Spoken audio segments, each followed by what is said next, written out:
Prompt: create an episode of the QA podcast. Topic: the dead internet theory and AI actors. Use the hosts Jake, Julian, and Travis. Travis covers the history of dead internet theory. Jake covers the entertainment industry implications. Limit Julian to 3 death threats or less. Include nostalgia for the old internet. The episode length is approximately 1 hour and 20 minutes. Generating your episode. Thinking.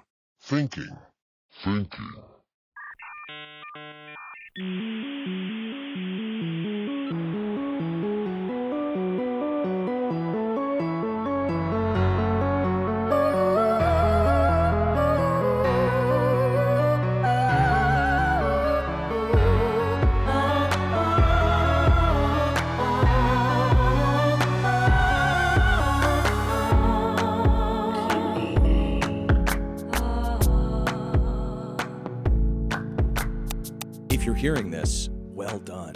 You found a way to connect to the internet. Welcome to the QAA Podcast Premium Episode 308, Dead Internet Theory. As always, we are your hosts, Jake Rockatansky, Julian Field, and Travis View. Artificial intelligence is devoid of intelligence because it is devoid of artifice. True artifice is the artifice of the body in the throes of passion, the artifice of the sign in seduction, the artifice of ambivalence in gesture, the artifice of ellipsis in language, the artifice of the mask before the face, the artifice of the pithy remark that completely alters meaning. So-called intelligent machines deploy artifice only in the feeblest sense of the word, breaking linguistic, sexual, or cognitive acts down into their simplest elements and digitizing them so that they can be resynthesized according to models. They can generate all the possibilities of a program or of a potential object. But artifice is in no way concerned with what generates, merely with what alters reality. Artifice is the power of illusion. These machines have the artlessness of pure calculation, and the games they offer are based solely on commutations and combinations. In this sense, they may be said to be virtuous as well as virtual. They can never succumb to their own object. They are immune even to the seduction of their own knowledge. Their virtue resides in their transparency, their functionality, their absence of passion and artifice. Artificial intelligence is a celibate machine.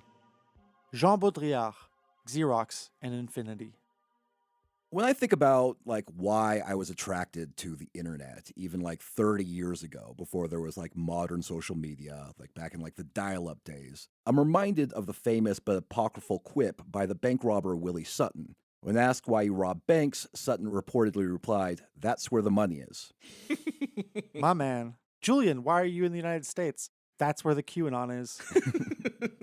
Well, back when my grade school friend slipped me a piece of paper containing a phone number to a local BBS server, which I called through my family's PC 144K modem to access a message board, a collection of dirty jokes, and the multiplayer game Pimp Wars, Whoa! the appeal of the internet was obvious. That's where the content is. My God, you actually kind of are even unk compared to me. My first chat was MIRC, which is internet relay chat, but it's post BBS. My first was, I was at my childhood friend Jeff R's house, and we had he had his America. Last name is Rapist? Jeff Rapist. And he had America Online, and I remember dialing into that shit, and we went into chat room. Immediately went into chat rooms and were pretending to be older kids. Instantly, we went into a dangerous place. We are like a Russian nesting doll of unkness. Travis unks me, I unk you, and I guess you can unk. I'm unk in between. I'm unk in the middle. I'm like 2.5 unks. I'm the half unk. You're the half. You're the baby. I love it. 2.5 unks, dude. Fuck. This show needs to. We need to. Oh my God. I almost elbowed a huge, big, creamy cup of iced coffee off of my desk and onto a guitar or potentially just the floor, shattered. Oh boy, I really got to rein it in. I really hope that I can make you laugh enough to create a huge disaster at home. All right, please continue. But it wasn't just seeing the content. It was feeling like I was more connected to the world and the people in it through that content. The information I saw, online may or may not be accurate, but I could be assured that it exists because a living person thought it was important enough to share. The art that I saw was like conceived by human imaginations, and the anonymous entities who like to argue are like at least passionate enough to use some of the time out of their life in order to advocate for their cause. And they didn't know or care if the person they were arguing with was a 12-year-old boy. Me. Yeah, that was literally me. Yeah, I like my whole thing was like chatting to adults and being like enjoying the moment where I reveal that I'm young, and they're like, "Whoa, like you're so smart." If I was a girl, like I would have been groomed many times over. It's not funny. But what would happen if the people who own the online platforms kept the content but removed the human creators? And what if that has already happened? Now, that's essentially the question posed by the dead internet theory. In its original form, it posits that since around 2016, the internet has been overwhelmed by bot activity and AI-generated content that poses as authentic. This content is funneled to our screens by the algorithms designed by the powers that be to control humanity on a mass scale. This is very appealing to me because I do feel like one of the things I've developed over time is just like a filter where a lot of the internet, like the majority of what I see, doesn't even appear to me. Like, it is like cardboard. It's made up. Like, I'm scanning right past it. And it's kind of like instinctual because I have been on the internet a long time. But yeah, I would believe this.